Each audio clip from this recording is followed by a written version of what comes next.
Hello friends, તો આજે હું તમારી સાથે નાના નાના એવા 6 કિચન આઈડિયા શેર કરીશ જે તમને ખૂબ જ ઉપયોગી થશે અને આપણા પૈસા પણ બચી જશે. તો આ રીતનું જો ખાખી કલરનું ખાખરનું પેકેટ આપણા બધાના ઘરે માર્કેટથી આવતું હોય છે, અને જો તમે એપોલોમાંથી દવા લેતા હોય ને ત્યાંથી તો આ જ પેકેટમાંથી આપતા હોય છે. તો તે પેકેટને મેં કટ કરી લીધું છે આ રીતે.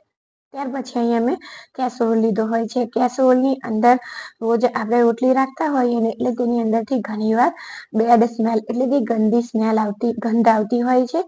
તો તે ગંધ ના આવે ને તેના માટે ગંધને દૂર કરવા માટેનો આ આઈડિયા તમારી સાથે શેર કરું છું. તો કાગળને તેની અંદર રાખી દીધા અને પાણી છાંટી અને ઢાંકણ 1 કલાક માટે બંધ કરી દીધું. અને 1 કલાક પછી આપણે તેને જોઈએ ને તો આ રીતે આપણે તેને કાગળથી જ સાફ કરી લેવાનું છે. ત્યાર પછી તેને ડિશવોશથી ધોઈ લેવાનું. આ રીતે કાગળને બધી બાજુ ઘસી લેવાનું. ત્યાર પછી એ કાગળને આપણે ફેંકી નથી દેવાના. અહીંયા જો મેં મિક્સરનો જાર લીધો છે, તેની અંદર આપણે ડુંગળી, લસણ ને એની ગ્રેવી બનાવતા હોય ને તો તેમાંથી પણ સ્મેલ આવતી હોય છે. તો તે કાગળ એડ કરી દીધા અને થોડું પાણી એડ કરી દીધું અને 30 સેકન્ડ માટે આપણે મિક્સરમાં તેને ચલાવી લઈશું. તો 30 સેકન્ડ પછી આપણે જોઈએ તો તે સરસ રીતે મિક્સરના કપમાંથી જે ગંધ આવતી હતી ને તે ગંધ પણ જતી રહી છે અને મિક્સરનું જાર એકદમ સરસ રીતે ચોખ્ખું થઈ ગયું છે. અને તેનું ઢાંકણને પણ તમે આ રીતે સાફ કરી લેજો, એકદમ સરસ સાફ થઈ જાય છે. ત્યાર પછી જો આ બંને વસ્તુને મેં સરસ રીતે ડિશવોશથી ધોઈ લીધી છે અને તેની અંદર જે ગંધ આવતી હતી ને તે ગંધ પણ જતી રહી છે. ત્યાર પછી અહીંયા જો મેં એક વઘાર્યું લીધું છે અને તેની અંદર આપણે ઘી એડ કરવાનું છે. ઘીને અહીંયા આપણે મેલ્ટ કરવાના છે. ગેસની ફ્લેમ લો જ રાખજો. તો આ રીતે આપણે ઘીને સરસ રીતે મેલ્ટ કરી લેવાનું.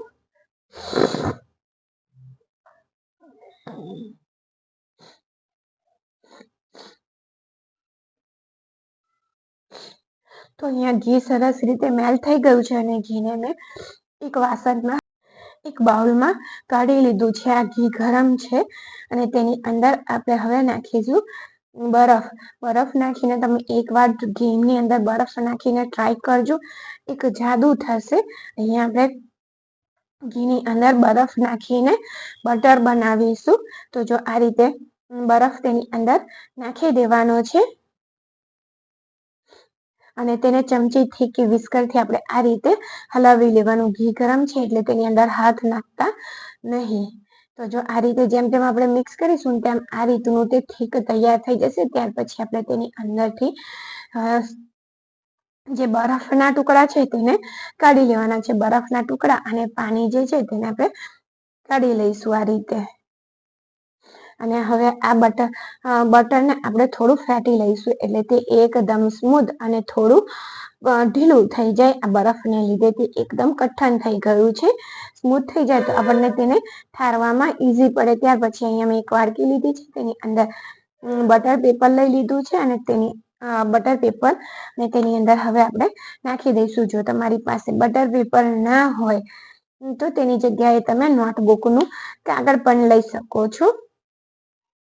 તો જો વાડકીમાં બધું બટર એડ કર્યા પછી આપણે તેને હાથથી આ રીતે ઉપરથી સરખું કરી લઈશું અને 15 મિનિટ માટે તેને ફ્રીઝરમાં રાખી દેવાનું. અને જો 15 મિનિટ પછી અહીંયા આપણે કાઢી અને કટ કરીને તમને બતાવું અને મેલ્ટ કરીને પણ બતાવીશ એટલે તમને વિશ્વાસ આવે કે આ આઈડિયા જે કિચન આઈડિયા છે એ બિલકુલ યુઝફુલી છે અને કામ લાગે તેવો છે. કે માર્કેટથી આપણે બટર લાવતા હોય તો બટર ઘણું મોંઘું આવતું હોય છે. તો અહીંયા ગેસ પર લોડી રાખી દીધી છે અને બટરનો ટુકડો રાખી દીધો છે.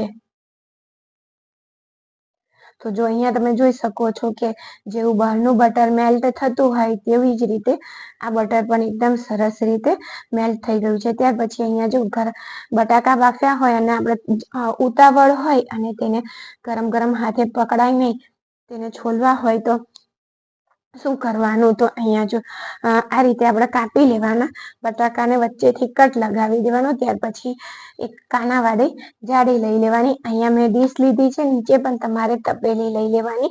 તેની ઉપર કાનાવાળું વાસણ રાખી અને ચમચીથી આ રીતે તમારે દબાવવાનું, એટલે નીચે એકદમ સ્મૂધ બટાકાનો માવો તૈયાર થઈ જશે ને ઉપર આ છાલ પણ સરસ રીતે નીકળી જશે.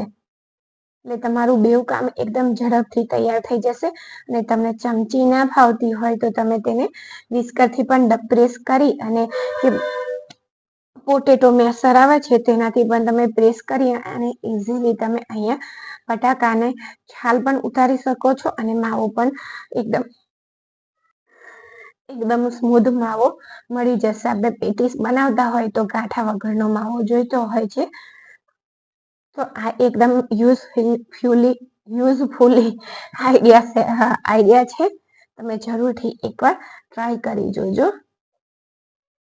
અને તમે ફ્રી હોય ને બનાવીને રાખી દો ને તો પણ ચાલે. બટાકાને 3-4 દિવસ સુધી કશું થતું નથી. તમે ફ્રીજમાં રાખો તો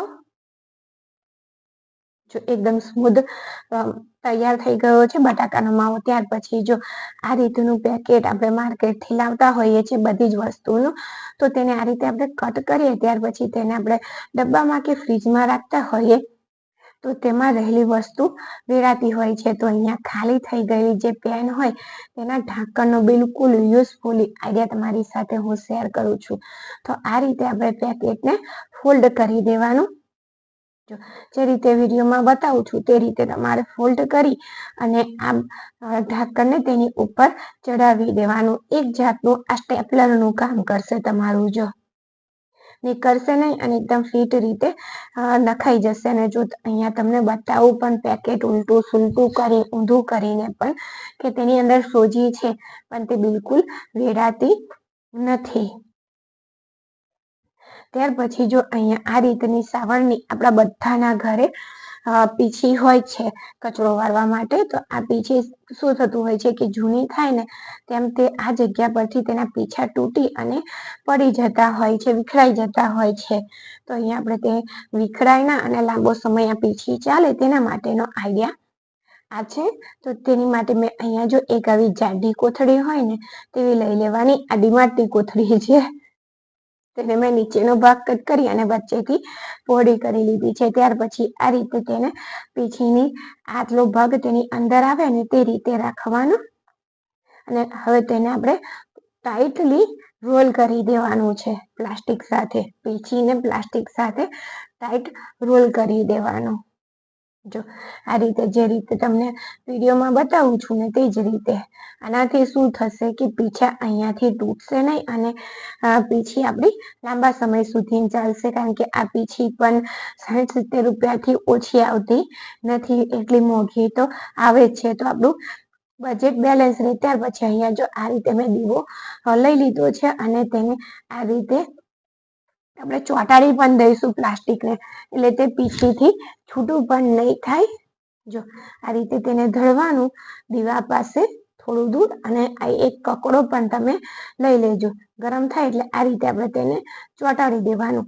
આ પ્રોસેસ એ તમે ગેસ ઉપર પણ કરી શકો છો, પણ મેં અહીંયા નીચે તમને દીવાથી બતાવ્યું છે. જો આ રીતે તમે તપે ને એટલે આમ દબાવી દેશો ને એ સરસ રીતે તે દબાઈ જાય છે. તો આજના આ બધા આઈડિયા એ તમને કેવા લાગ્યા છે એ મને જરૂરથી તમે જણાવજો. બિલકુલ યુઝફુલી આઈડિયા હું તમારી સાથે શેર કરું છું. ફેક વિડીયો હું બિલકુલ નથી બનાવતી. Thank you for watching.